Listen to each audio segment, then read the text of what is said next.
Dari potensi di kabupaten beliau 30.000 hektar, beliau katakan dalam 5 tahun 30.000 hektar itu semuanya akan dapat irigasi yang baru.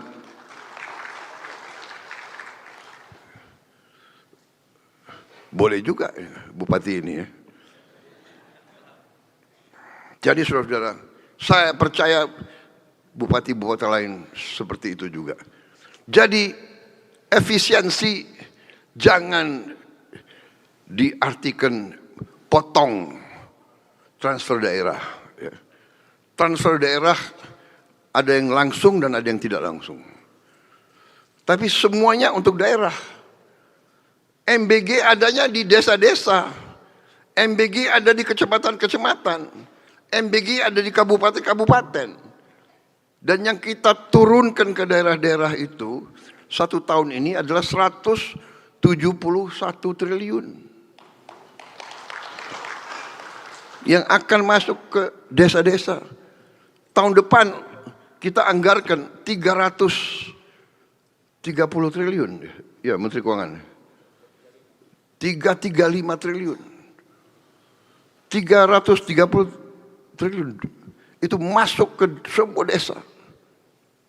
Hari ini saya dapat laporan dari Kepala BGN sudah 24 juta. 23 juta. 23 juta penerima manfaat. Termasuk ibu-ibu yang sedang hamil. Saudara-saudara. Sudah 6.600 dapur. 6.610 dapur yang sudah beroperasi. Tiap dapur yang kerja 50 orang. Di tiap desa itu. Jadi saudara-saudara, kita maju terus. Kita maju terus secara real. Secara real. Setiap hari terus meningkat. Sampai di ujungnya Desember 82,9 juta penerima manfaat anak-anak, semua anak Indonesia. Termasuk ibu-ibu yang sedang hamil. Saya kira ini salah satu program yang sekarang ini dilirik oleh seluruh dunia.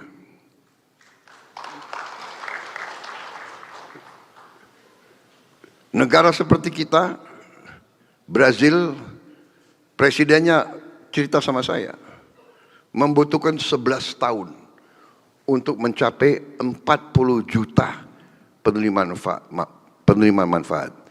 11 tahun untuk mencapai 40 juta. Ini ceritanya mantan presiden Brazil kepada saya. Kita diuntungkan sekarang ada teknologi, tapi tidak gampang mencapai semua desa di Republik Indonesia. Kita sekarang menghadapi yang kesulitan di desa-desa yang terpencil, di pulau-pulau yang jauh. Ini kita hadapi, tapi tidak ada alasan. Mereka adalah anak-anak Indonesia. Mereka akan kita urus, mereka akan kita bela, mereka akan kita beri makanan. Karena mereka anak Indonesia. Dimanapun mereka tanggung jawab dari Republik Indonesia. Republik Indonesia benar-benar merdeka kalau kita merdeka dari kelaparan. Tidak boleh ada anak Indonesia yang berangkat ke sekolah tidak makan yang baik. Minimal dia di sekolah harus makan yang baik. Kemampuan kita baru seperti ini. Kita baru bisa beri makan 1 kali. Tapi itu sudah prestasi luar biasa bagi Republik kita. Dasar bangsa Indonesia ya sudah diberi 1 kali makan. Sudah ada yang mengajukan, Pak, kalau bisa di tempat kami 2 kali, Pak. APBN bisa jebol itu. Ini perjuangan. Tapi dari mana ini? Dari efisiensi. Saudara-saudara, saya ingin hanya ringkas, tapi saya harus di setiap kesempatan saya mau ingatkan apa bunyinya pasal 33. Pasal 33 ini supaya pegangan untuk bupati ya. Kalau nanti saudara jangan terlalu murah memberi izin, memberi rekomendasi. Ingat anak cucumu, ya, perekonomian disusun sebagai usaha bersama berdasar atas azas kekeluargaan. Kekeluargaan. Yang kuat silakan. Yang menengah, ayo. Yang lemah, kita bantu. Yang sangat lemah, kita harus angkat. Itu keluarga kita, itu anak-anak kita, itu semuanya warga negara Republik Indonesia. Cabang-cabang produksi yang penting bagi negara dan yang menguasai hajat hidup orang banyak dikuasai oleh negara. Bung Karno itu, Bung Hatta, Bung Syarif itu orang-orang pintar, mengalami penjajahan. Mereka alami diperlakukan sama dengan anjing, bahkan lebih rendah dari anjing. Saya pernah tahun 78 Letnan 1 datang ke kolam renang Manggarai. Ada prasasti yang tutup lumut. Saya suruh bersihkan. Kaget saya suruh bersihkan. Di prasasti dipahat. Verboden for Honden and Inlander. Tahun 78. Rupanya ditutup lumut, nggak ada yang peduli.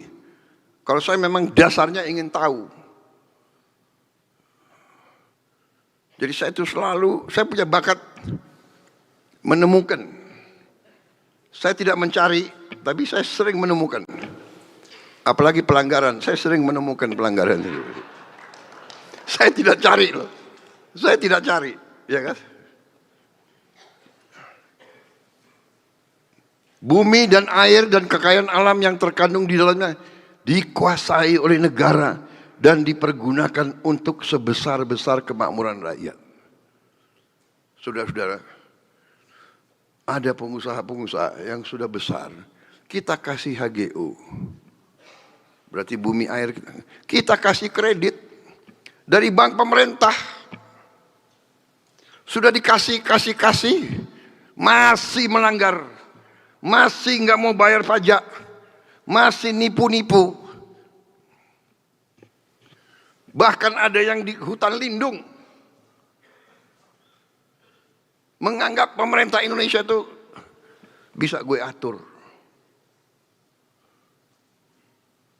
Saudara-saudara sekalian, rakyat Indonesia yang saya hormati, saya sudah laporan di Majelis Permusyawaratan Rakyat, pemerintah saya sudah menguasai kembali 3,1 juta pada tanggal 15. Hari ini sudah 3,2 juta.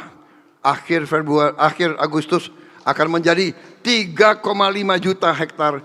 Mungkin September akan jadi 3,7 juta hektar. Sudah kami kuasai kembali di tangan pemerintah Republik Indonesia. Enggak ada pemutihan.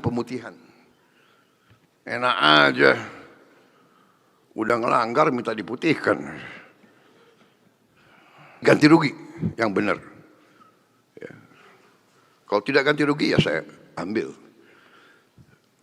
Dan katanya laporannya masih banyak lagi yang melanggar.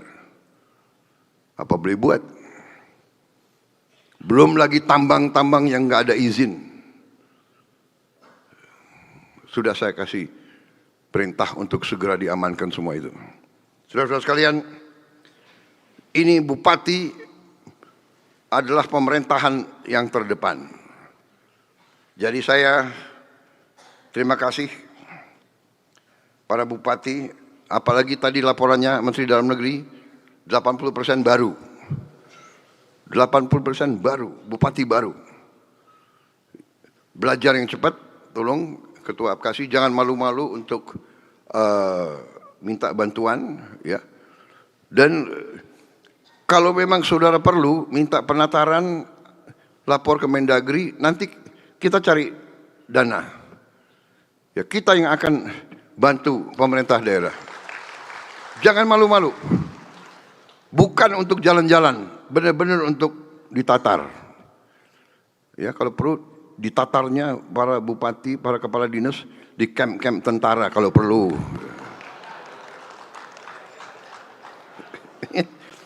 Jangan di hotel bintang 5. Enak aja loh.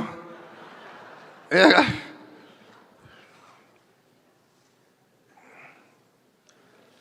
Saudara-saudara,